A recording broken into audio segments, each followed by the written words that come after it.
सिर्फ प्रतिलिपि FM पर। गीत की बात सुनने के बाद अहम नाराज होकर उसके पास से हटकर डॉक्टर से मिलने जाने लगा। उसी समय उसका मोबाइल बज उठा। उसने देखा कि मोबाइल पर ध्रुव का नाम फ्लैश हो रहा था। उसने अनमने ढंग से उसका कॉल रिसीव करते हुए कहा, क्या हुआ? दूसरी तरफ से ध्रुव की आवाज आई, कहाँ है यार, जल्दी से ऑफिस आ जा यहाँ। अहम ने पूरी बात सुने बिना कॉल डिस्कनेक्ट कर दिया।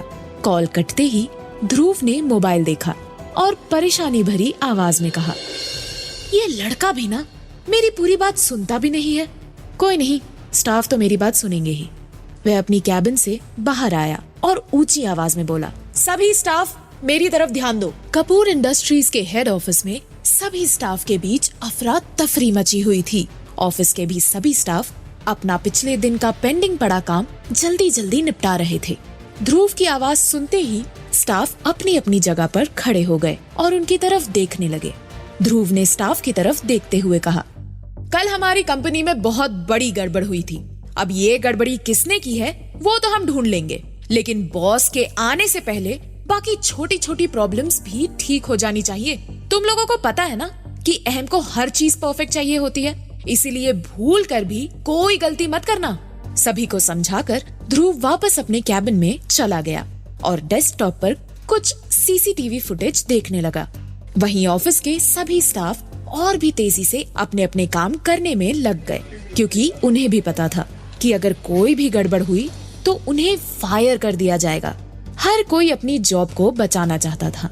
तभी एक बार फिर ध्रुव गुस्से में अपनी कैबिन से बाहर निकला और एक लड़की का नाम पुकारते हुए कहा, अभी तुरंत मेरे कैबिन में आओ।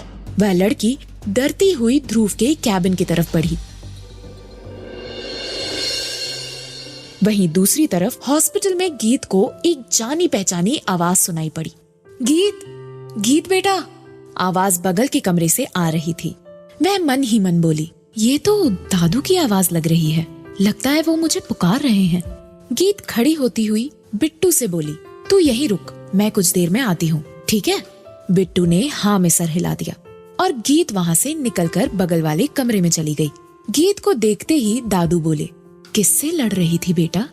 अरे दादू, था कोई बदतमीज, मुझे ही बदतमीज बोल रहा था। अब आप ही बताइए दादू, किसी गलतफहमी की वजह से मैंने उसे थप्पड़ मार दिया तो क्या वो बदतमीज बोलेगा मुझे?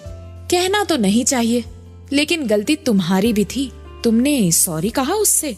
गीत ने इनोसेंट सा फेस बनाते हुए कहा, नहीं, फिर तो तुम्हें एक बार उसे सॉरी कहना ही चाहिए। गीत मुंह बनाते हुए बोली, ठीक है दादू, आप कहते हैं तो कह दूंगी, लेकिन वो तो नाराज होकर चला गया, अब पता नहीं कहाँ मिलेगा वो।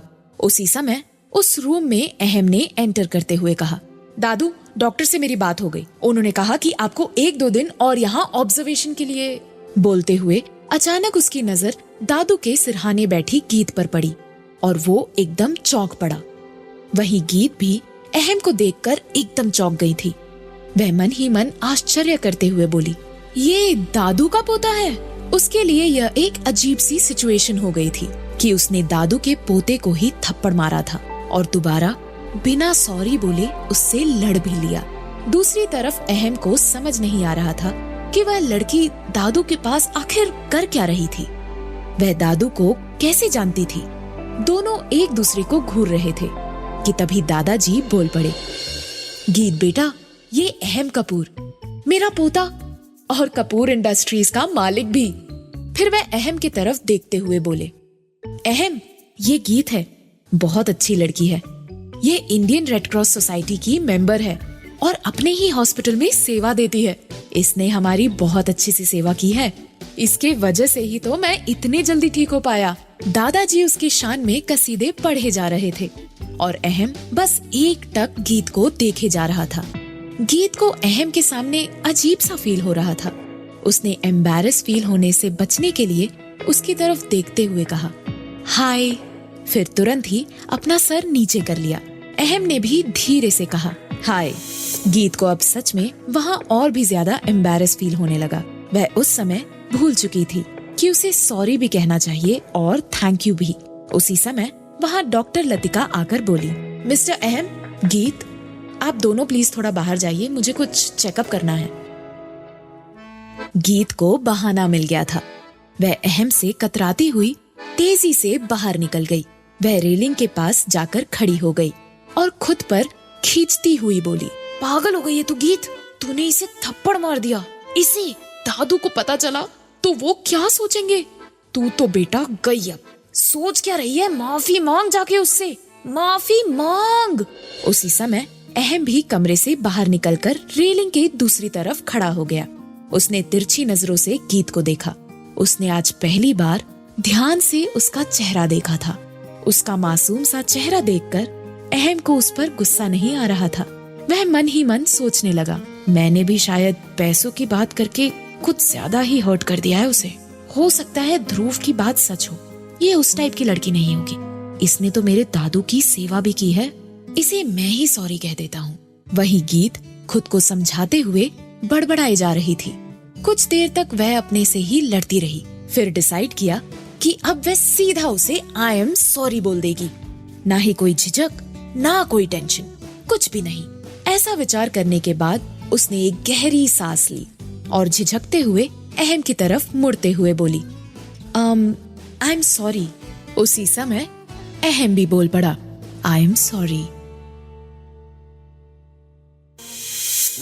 क्या ये सॉरी दोनों के बीच की गलतफहमी मिटा पाएगी? कपूर इंडस्ट्रीज में क्या गड़बड़ हुई है जो अहम के लिए परेशानी बनने वाली है? इन सभी सवालों के जवाब जानने के लिए सुनिए प्यार या तकरार।